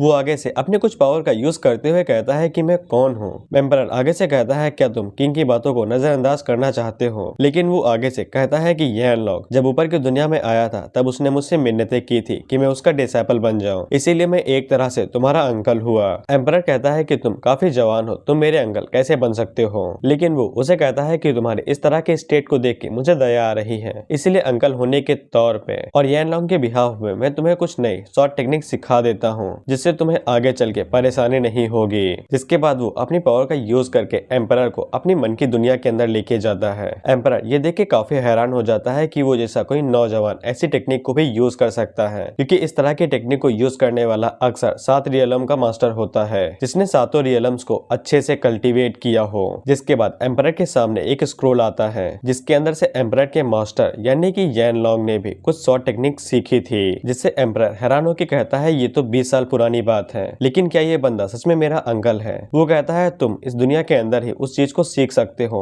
लेकिन तुम कितनी जल्दी सीखोगे ये तुम्हारे टैलेंट के ऊपर डिपेंड करता है। जिसके बाद वो यैन लॉन्ग से कहता है देखो मैंने तुम्हारे डिसाइपल का ख्याल रखा है, इसीलिए अब ये मत सोचना कि मैं इसका हमेशा ख्याल रखता रहूंगा। जिसके बाद वो मूली की तरफ देखता है और कहता है कि अगली बारी तुम्हारी है, लेकिन मूली उससे कहता है कि तुम हो कौन और तुम्हारी हिम्मत कैसे हुई एम्परर की मदद करने की। मैं इस बार तुम्हारी जान ले लूंगा, क्योंकि जब तुम पिछली बार आए थे तब तुमने मेरी मू फैमिली की काफी बेइज्जती की थी। मूली अपने मन के अंदर सोचता है मुझे नहीं पता है कि ये लड़का कौन है और इसका एम्परर के साथ क्या लेना देना है, लेकिन आइसिस मेरे पीछे खड़ी है, इसीलिए मैं किसी भी कीमत पे हार नहीं सकता हूँ। लेकिन वो अपने कान को खुजाते हुए कहता है कि तुम अपने लेवल पे कुछ तो कर नहीं सकते हो, और वो खूबसूरत लड़की जो तुम्हारे पीछे खड़ी है जिसने काफी सारे एसेंस को एब्जॉर्ब किया है और तुम्हें लगता है कि वो तुम्हारी मदद करेगी मुझे मारने में, तो इससे बुरा सपना और कुछ भी नहीं हो सकता है। अगर सुसाइड करने की इतनी इच्छा है तो आके देख लो, मैं तुम्हारी जान ले लूंगा। मूली आगे से कहता है कि तेरी औकात ही नहीं है कि तू डीमन गॉड के लिए बात कर सके, देखते हैं कि तू क्या कर सकता है। लेकिन तभी आइसिस मूली से कहती है कि इतना ज्यादा हवा में तोड़ो, तुम उसके बराबर की भी नहीं हो, वो तुम्हें एक ही झटके में मार सकता है। वो कहता है ये आवाज तो सुनी सुनी सी लगती है। हम आइसिस को देखते हैं जो मुस्कुरा के कहती है बेवकूफ कहीं के, क्या तुम अपने पहले प्यार को भूल गए, जिससे वो के पैरों तले जमीन खिसक जाती है और वो कहता है इसकी माँ का आइसिस तू यहाँ पे क्या कर रही है। के बाद हमें वो के पहले प्यार की हल्की सी झलकी दिखाई जाती है और वो का पहला प्यार बचपन वाला प्यार था। आइसिस वो की तरफ बढ़ते हुए कहती है कि तुम्हारे एक्सप्रेशन अभी भी पहले के जैसे हैं, वैसे क्या तुम खुश नहीं हो कि मैं फिर से जिंदा हो गई। वो आइसिस से कहता है कि अब मुझसे ये मत कहना कि तुम दोबारा रीबॉर्न सिर्फ इसलिए हुई हो क्योंकि तुम्हें अभी भी टावर ऑफ बेबल चाहिए। आइसिस कहती है मुझे भी उम्मीद नहीं थी कि मेरी मुलाकात यहाँ इंसानी दुनिया में तुम्हारे साथ हो जाएगी, अब मुझे अपर वर्ल्ड में जाने की जरूरत नहीं है। आइसिस वो को बताती है कि उसका उद्देश्य बिल्कुल वो है, क्योंकि इस बार आइसिस वो को मारेगी ना कि वो आइसिस को। जिसके बाद आइसिस वो को सेड्यूस करते हुए कहती है कि 100 सालों पहले तुमने मुझे मार दिया था, इसीलिए मैं एक अकेली दुनिया में ट्रैप हो गई और मैं सारा टाइम तुम्हारे बारे में ही सोचती रहती थी, इसीलिए इस बार बारी मेरी है कि मैं तुम्हें मारूं ना कि तुम। मूली जो ये सब कुछ कोने में खड़ा होकर देख रहा था वो अपने मन के अंदर सोचता है कि वो सच में शक्तिशाली है कि लेडी आइसिस को अपने चार्म का यूज करना पड़ रहा है वो को फंसाने के लिए। 100 सालों पहले लेडी आइसिस को मार दिया गया था, क्या उसका ले देना इस बच्चे के साथ है। हम लोग वो को देखते हैं जो कि आइसिस से कहता है देख आइसिस तू मुझे बिल्कुल भी नहीं मार सकती है, ये बात लिख के ले ले, इसीलिए चुपचाप इंसानी दुनिया के अंदर आराम से रह, खा पी और मौज कर और मुझे उन लड़कियों के एसेंस वापस कर दे जिससे मैं तेरी जान बख्श सकता हूँ। और बिल्कुल भी इस दुनिया के अंदर मुझे मेरी वाइफ को ढूंढने से मत रोकना, नहीं तो अंजाम क्या होगा ये बताने की जरूरत नहीं है। आइसिस अपने मन के अंदर सोचती है क्या पत्थर दिल आदमी है, इसके अंदर तो इमोशन ही नहीं बचे हुए हैं। ऐसा लगता है कि मुझे एम्परर की बॉडी के ऊपर अटैक करने के लिए किसी दूसरी टेक्निक का यूज करना पड़ेगा, शायद से सोल ईटिंग टेक्निक काम कर जाएगी। इसके बाद आइसिस अपनी बॉडी को बाई, लिंगजू और म्यू में बदल लेती है और वो के ऊपर सोल अटैक करने लगती है जो कि डायरेक्ट वो की डिजायर के ऊपर अटैक करेगा।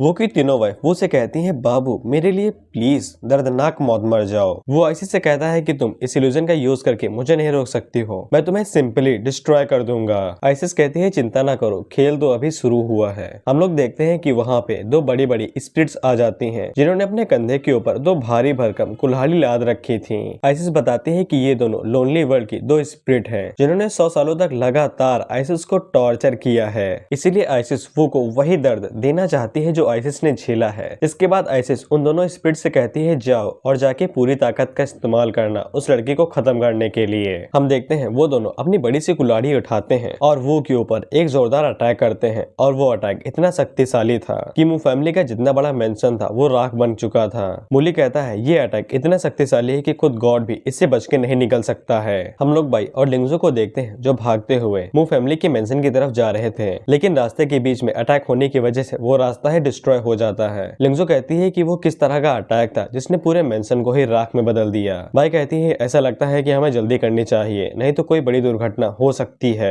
लेकिन तभी वहाँ पे एक और अटैक होता है और वो अटैक इतना शक्तिशाली था कि नीचे की जमीन टूट जाती है और दोनों लड़कियां नीचे खाई में गिरने लगती हैं। उसी टाइम पे हम लोग देखते हैं कि म्यू आगे बढ़ती है जो कि अपने टेंटिकल का इस्तेमाल करके उन दोनों को पकड़ लेती है और खाई में नीचे गिरने से बचा लेती है। म्यू उन दोनों से कहती है कि मैं तुम्हें नीचे गिरने नहीं दूंगी, लेकिन मैं तुम्हें मू फैमिली के अंदर जाने नहीं दे सकती हूँ। मेरे हस्बैंड ने मुझे ये बात साफ कही है कि मैं तुम दोनों को वहाँ पे ना जाने दो, क्योंकि वहाँ पे कुछ ऐसे मॉन्स्टर हैं जिनके खिलाफ तुम लोग फाइट नहीं कर सकती हो, इसीलिए मैं तुम्हें वहाँ पे जाने नहीं दूंगी। हस्बैंड उस मामले को खुद अपने आप सुलझाना चाहते हैं, इसीलिए तुम्हें वहाँ पे जाने की जरूरत नहीं है। वो दोनों शर्माते हुए म्यू से पूछते हैं क्या तुम्हारा मतलब वो से है जिसको तुमने अपना हस्बैंड कहा है, लेकिन वो दोनों म्यू से कहती हैं जरा इस अटैक को देखो जिसने इतना बड़ा अर्थक्वेक ले आया है, क्या तुम्हें सच में लगता है कि वो वहाँ खतरे में नहीं होगा। हम लोग देखते हैं कि जब उन दोनों स्पिरिट ने वो के ऊपर अटैक किया था तब वो ने सिर्फ अपने एक हाथ से उनकी कुल्हाड़ी को रोक लिया था और उनकी कुल्हाड़ी चिटक गई थी। म्यू उन दोनों से कहते हैं कि हस्बैंड ने कहा है कि हमें कुछ भी करने की जरूरत नहीं है, वो म्यू फैमिली के अफेयर को खुद ही संभाल लेंगे और हमें वहाँ पे मुसीबत खड़ी करने की जरूरत नहीं है।